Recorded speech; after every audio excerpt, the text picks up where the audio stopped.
Welcome to O-Talkin' with Dave. Here's Dave. Hey, how we doing out there? I hope you're doing great. I am top shelf myself. It's been such a good few weeks. I'm a lucky dude. We just got two.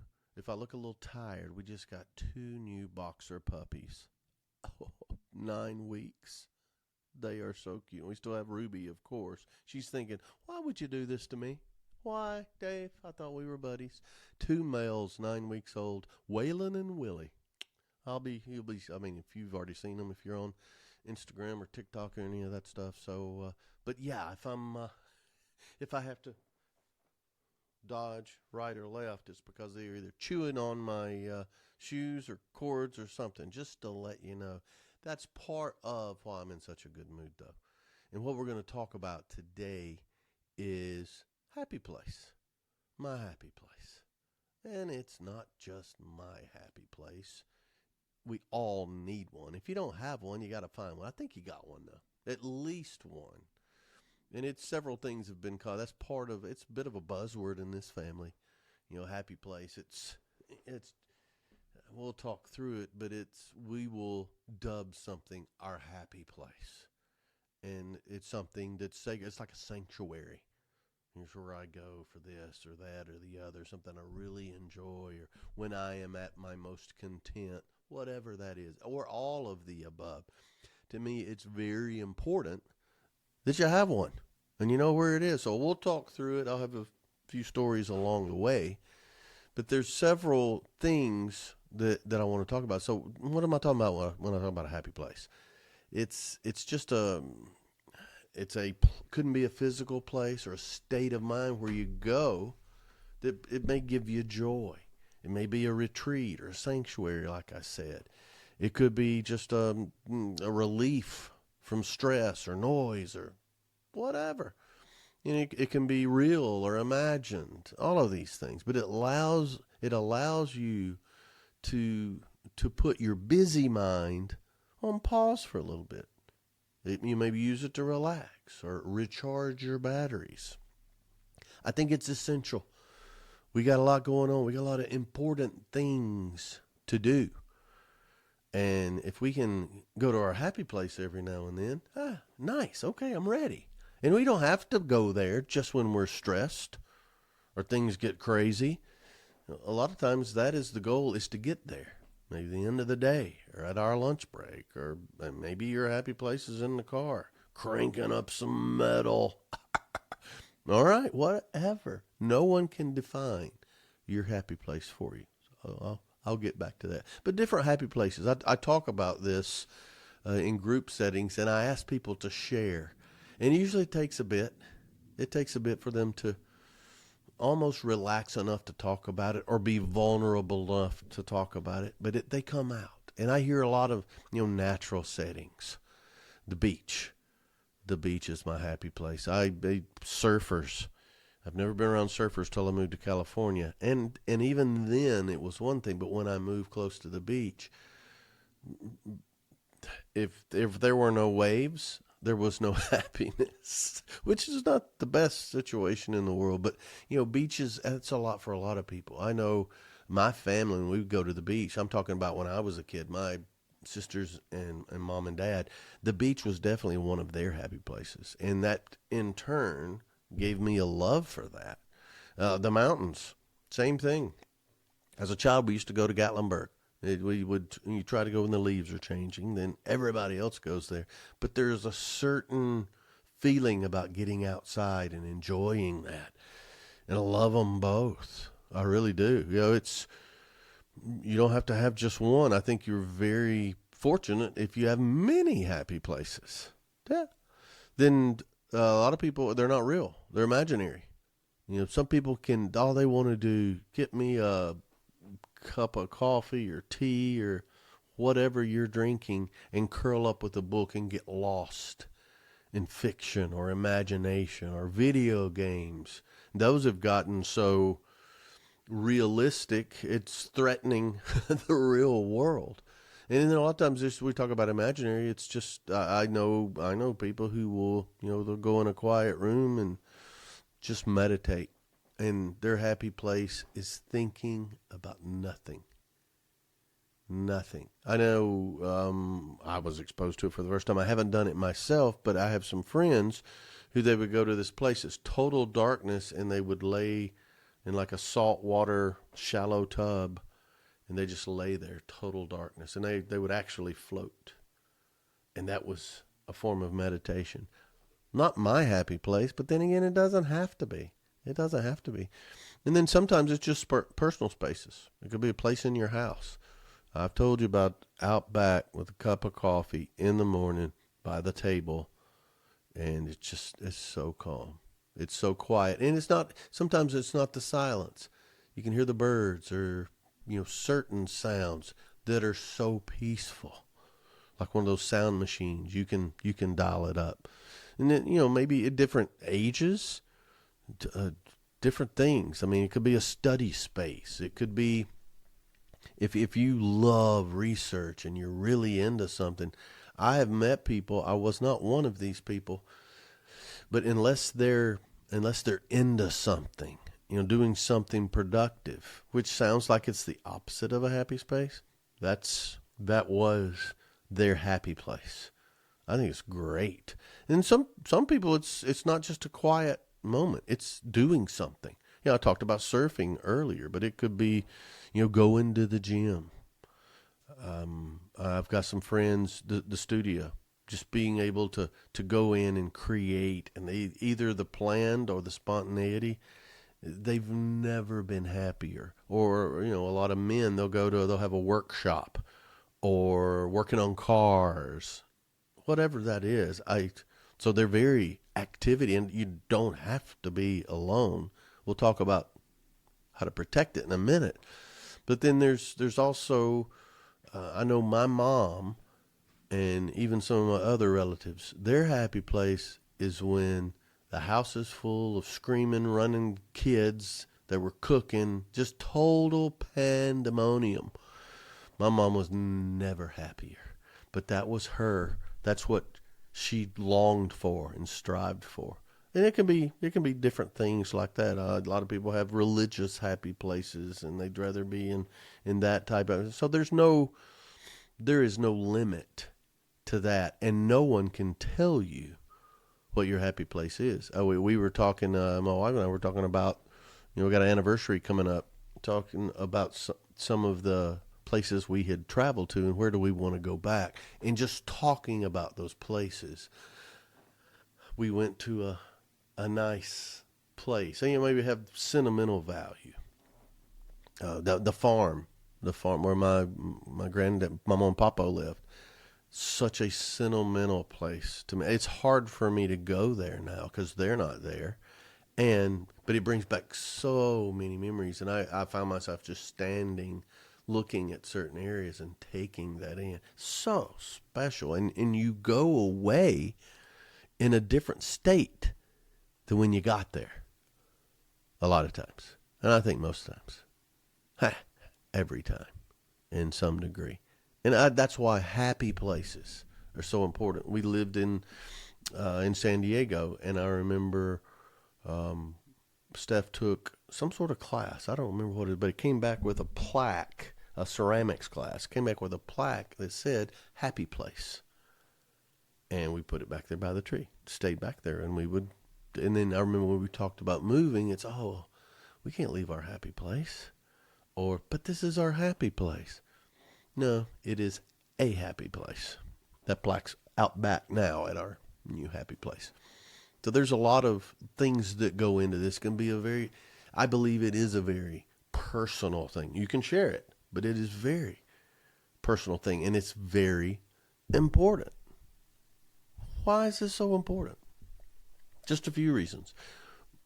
Depending on what the use for it is, it should be a place that takes away or reduces your stress or anxiety or worry, whatever you've got going on that's got you tied up in knots.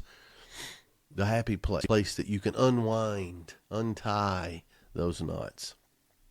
Also, it's just, along with the stress and worry and distraction, talked about that before, there's an emotional toll you're going to pay if you don't have a happy place.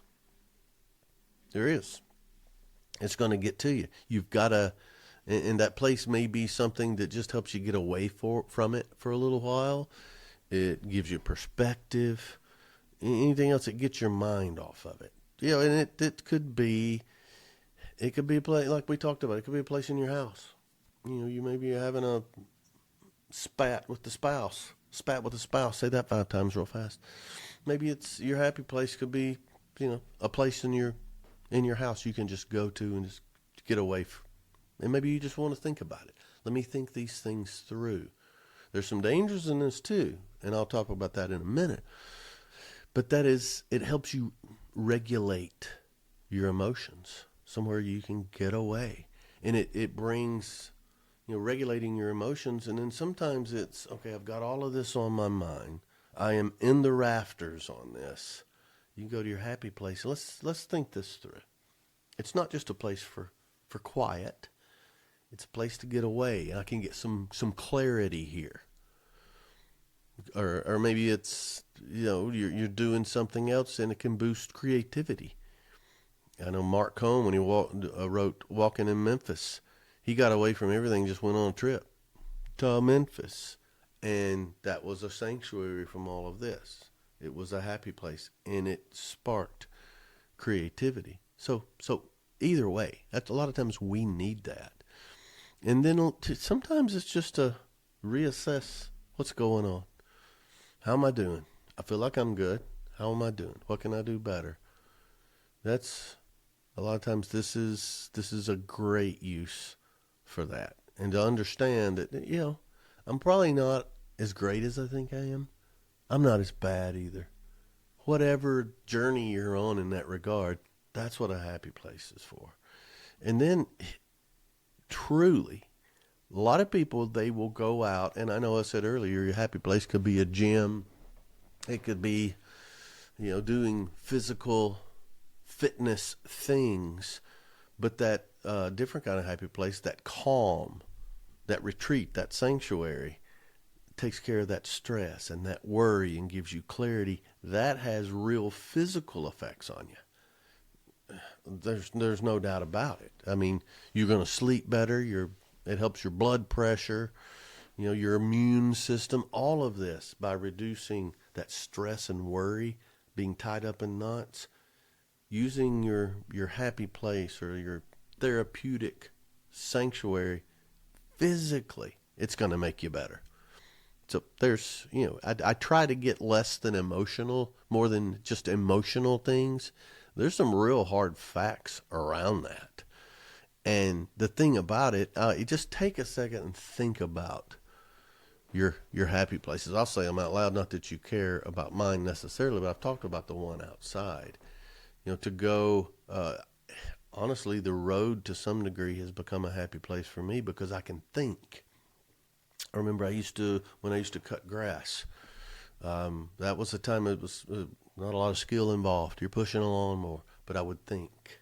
And so sometimes I will have these things on my mind and I will think, okay, I got a 4-hour drive tomorrow. I'll sort this out then.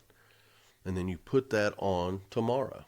You don't have to deal with it now. You can deal with some other things. So to some degree, that is a happy place.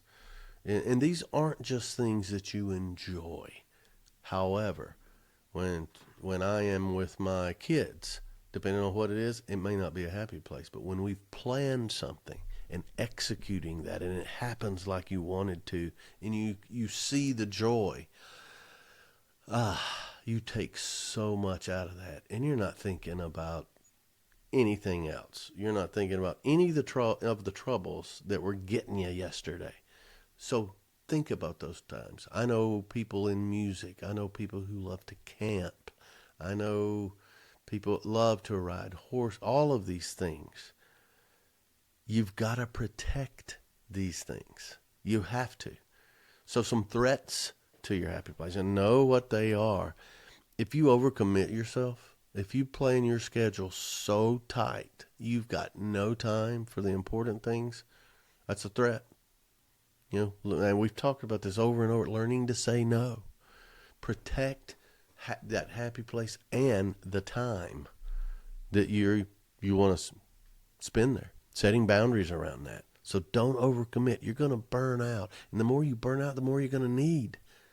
You're going to need that place. Relationships. This is the same list, guys. Over and over, I tell you. Don't overplan. Don't burn yourself out. Your toxic relationships. They will destroy your happy place. All the toxic people, negative social interactions, it's going to take you longer to recover from that. Maybe you just have a tense conversation with a friend. That can happen at any time. Don't destroy your calm place with all of these things. I remember what talking about destroying your happy place. We went to the Bristol night race. Anybody in NASCAR knows, oh, you dog. And I'm not a huge NASCAR fan. I appreciate it, but someone got us tickets and we walked to the race. Steph had never been to one. So the Bristol night race is 3/4 mile track. So it's not vroom, vroom, vroom, vroom, vroom, vroom. Then you wait for the cars to get back. No, it's wow, wow, wow. Well, first few laps, oh, okay, this is cool. We couldn't talk to each other. We couldn't hear anything. We were all cramped in there. It was beautiful to me, but not that beautiful to her. And I know we got up to lap 50, and she was like, okay, that's it. And because she had seen 5-0 somewhere, I said, no, it's 500. 500. And afterwards she said, I just had to go to my happy place. And then she said, I went to my happy place so many times, I've ruined my happy place. So don't bring all this bad stuff into your happy place. You're going to tense it all up. If I sit out back with my cup of coffee in the morning and think about all the things that are going wrong or mess it up with toxic relationships or people that I haven't deselected, you stand to ruin your happy place. If your happy place is camping and toxic people come there, or you're invited, or whatever that is, yeah, it's not happy anymore. Next time you want to go camping, you're going to think about, I remember last time with. Also, information overload. This is a challenge a lot of times because people will go to, their sanctuary, and maybe it's you just want to have a drink and I'm going to catch up on this or that, and information overload. You go to social media and there's things that disturb you. That's a problem. That is a problem. Or if you don't turn your emails off, or right now during the election, if you don't protect yourself from technology or the news or who hates who or who's lying, all of this stuff, just scrolling. There's occupational therapists have talked about that, just what this motion is doing, and they're working on more hands than anything because that's not a normal movement. It is now, but we weren't built that way. So it's interesting to talk about that, but you gotta set boundaries or you're going to destroy your happy place. And then, I talked about stress earlier, but just the worry about things, that's your sanctuary needs to be protected from that. That's why you go there. You still get away from it. You're not going to stay there all day. No, you're just going to go there for a little while. So setting those boundaries and whatever is stressing you, whatever is a real challenge, you've got to take a break from that. And I know there's an art to that. The more you do it, the more you'll be able to do it. Sometimes it's a favorite chair. Just think about that. A favorite chair. Oh, it's just so comfortable. I love sitting here. But it's in there with the TV. Turn the TV off. You got to protect it from things, or you will lose that as your breakaway spot. Not taking care of yourself will affect your happy place. I'm telling you, I know so many times they've talked about it ahead of time, just what they like to do. However, they're not taking care of themselves, so they're either too sleepy or they're having headaches or they've got some internal health challenges to where they can't break away for an hour or they can't break away for 30 minutes without these things impeding on that. So you got to take care of yourself. Take care of yourself, take care of your social engagements, take care of your stress, learn to compartmentalize or that's a real threat to this place that once was a getaway for you. You can get away without ever leaving your home. So protecting that, it's treating it with respect also. So there's different ways. Those things are stresses to it. So how do we protect it? And by protect it, I mean these are non-negotiables. This is a spot that this is something I choose to do for me. I'm being selfish, but yeah, I'm being selfish for everybody. Meaning, if I take care of me, I'm gonna be a better friend. I'm gonna be a better dad. I'm gonna be a better peer, collaborator, all of the above. So we've got to do certain things to protect that happy place. One is boundaries. And it goes back to several things I've already said. I mean, this is it. When I go here and do this, like my wife knows when I come into my office and close the curtain, I'm busy. And that's not, I'm busy at all.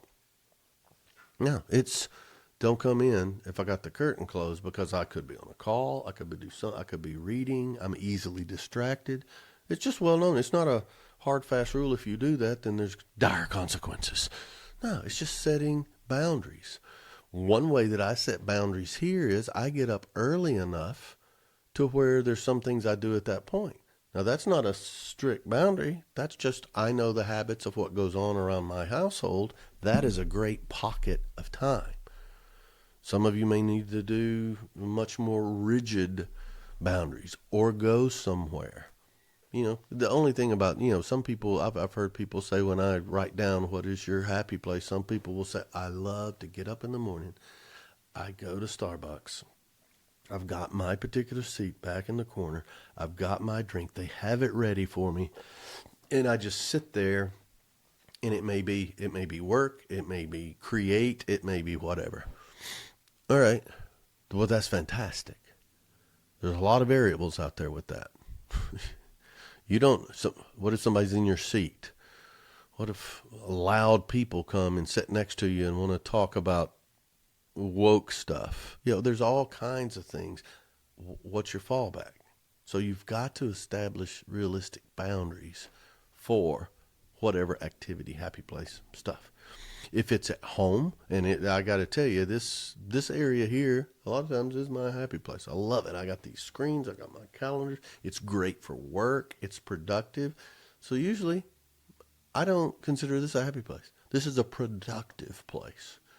So a happy place, a lot of times you'll just need to make sure it is in the state it needs to be. I mean, depending on what it is, I mean, if it's an area you can control, make sure it's not all cluttered up. If you make sure it's clean, make sure maybe if it's you got pillows, if you're doing yoga or whatever, just make sure that is your Zen area before you go. And you not only declutter the space, but you got to declutter your mind. But anything that's unnecessary, get out of the way. Get out of the way. I remember one time I went to the back and was going to sit there and drink my coffee, and I'd forgot the day before, and we had all these inflatables because the kids had been on during the weekend, and they were just piled on my happy place. You declutter that, you get it squared away. It's fantastic. And part of that is, and it's a big part of this, is to be able to surround yourself with positive energy. It's got to be positive. And sometimes positive is not negative, meaning this is what I needed. This is what I expected so I can get on with why I'm here. It's very important. So surround yourself with positive energy. Don't bring negative stuff into your happy place. This could be some simple things. Simple things. This can be if you like plants or books, or if you got a favorite color, artwork. I've got the thing back here on this wall. I look at that and I could turn my chair around right now. Let's see if I can do this actively and look at that, and that'll take me through a ton of memories. We can talk more about that later. But that's little things like that can be huge. Maybe it's light music or calming sounds. Just things that invoke or provoke positive memories or feelings, something like that. You don't want the negative stuff. You don't need that. That's why you're here. Another thing, and this is massive, limit access. I mean, we talk about your happy place. It can involve other people. Yeah, the gym or the beach or whatever. You've got to control as much as you can who you bring in. We talk about toxic people or negative friends, or you can't control everybody, especially if it's a public place. There was a time when we lived in Southern California, it was just wide open. Everybody could come and go as they please. It was great. It was wonderful until it wasn't. And when it's not, if you set the precedent, it's not a happy place anymore. Or it can be for one person, but it's not for the other. Limit access. Protect it from anything negative, because that's the opposite of happy. I could probably do a whole podcast on that one. And then I've heard the term recharge your place. And that's, that can be anything. We talked about declutter and organize everything, but also think of things to add to it. I know every 6 months we used to switch furniture around. It was like living in a new place. We couldn't afford new furniture. We couldn't afford a new place. We'd switch furniture around. Oh, I like this view. Oh, look at that. I never noticed that before. Okay, bring something in. Take something away.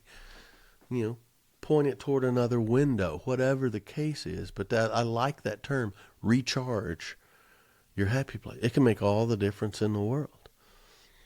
But a lot of times, I've spent more time on threats to it or how to protect it than I have anything else. And that's because how many times have you, and even thinking about this, you may have thought, oh yeah, I used to really enjoy that. Well, why don't you anymore? Maybe you've done one of these things, or, it's a different time, different place. Yeah, I get it. But these moments, these hours, it's so important. So sometimes we have to find one or re-identify or recharge one, or, change some things so that we can have that retreat or that happy place or that sanctuary that we're looking for. So in doing that, and some of you may have thought, I don't have one anymore. In your past, you can think of them as, let's find one. Let's find one. So there's just some ways to rejuvenate this in your mind is, all right, what makes you calm? What are some things that make you calm or bring you joy? Think about it. It could be activities. It could be, I know one thing that's always great for my grandmother when we would come to town, we would sit on the couch and look at pictures. A lot of times it's the same pictures for years and years. That brought her so much joy. And a lot of times when my mom would call her, she was like, what are you doing? She was like, I'm sitting here looking at pictures. That's her happy place. That's a go-to. So think about it. What brings you joy or calmness? If it's reading or just being in a place, or, usually TV's not the answer but it may be for you. So whatever that is, it's writing. So, one thing is just, if you make lists, I'm a big list maker, just make a list. What makes you feel relaxed? What makes you feel calm? What makes you feel happy? Those kind of things. That's going to help you find your happy place. And then another thing is, what's the opposite? What stresses you out? Make that list. What stresses you out? If you're a neat freak, okay, well, clutter's going to bother you. All right. Your happy place may be taking you away from noise, taking you away from chatter or background noise. It could be taking you to a certain thing. But the main thing now is what's on your, maybe it's traffic. You just want to get what stresses you out. Okay. The first one's places to go. What brings you joy? What makes you calm? The second one is what doesn't. All right. So you know what to go to, but you also know what to get rid of. That's all. That's a lot of times you don't want to settle. Well, it's annoying, but I'll get over it. That's not what we want there. Another tip that I heard, and I love this, if you can do something, and this is a way to relax as well.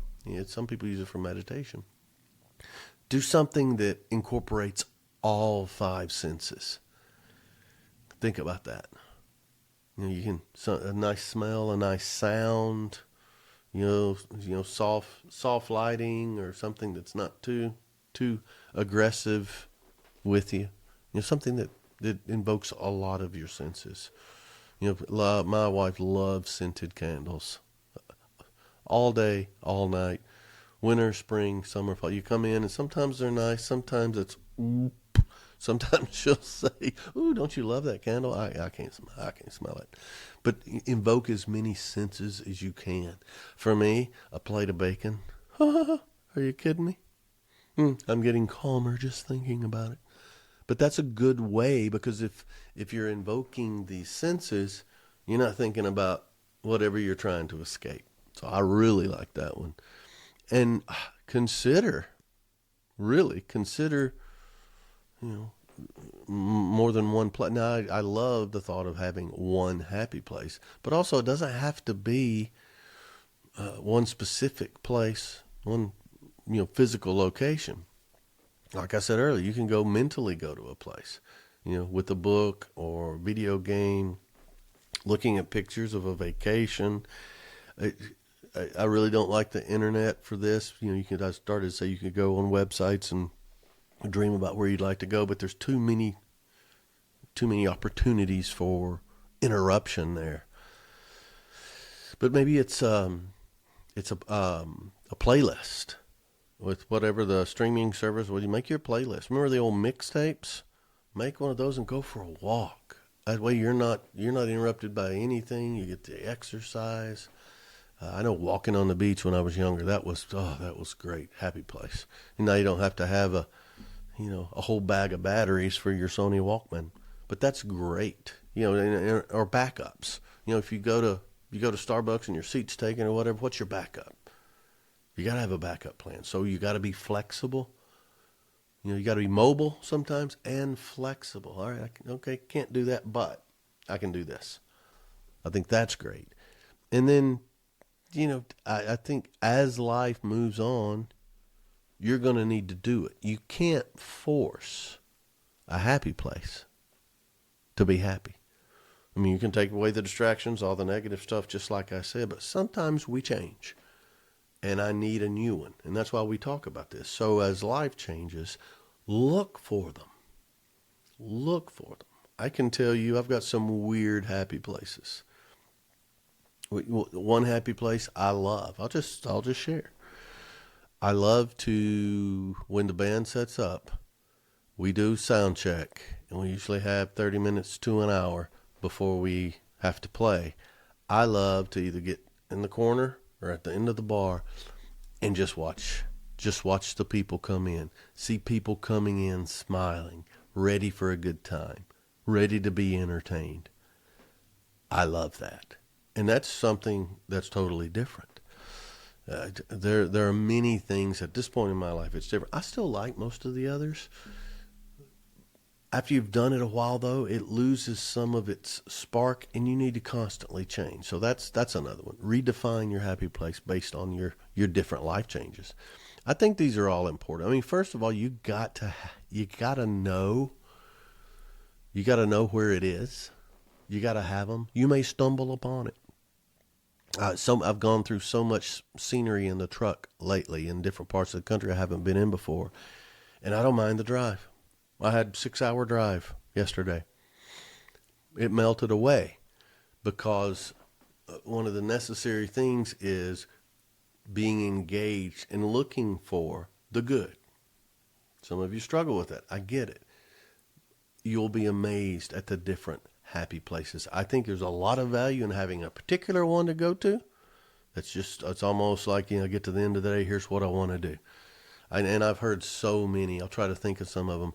When I get home, I just want to, not me. I just want to kick my shoes off, run a bath, and get a glass of wine and soak. That's my happy place. That sounds fantastic.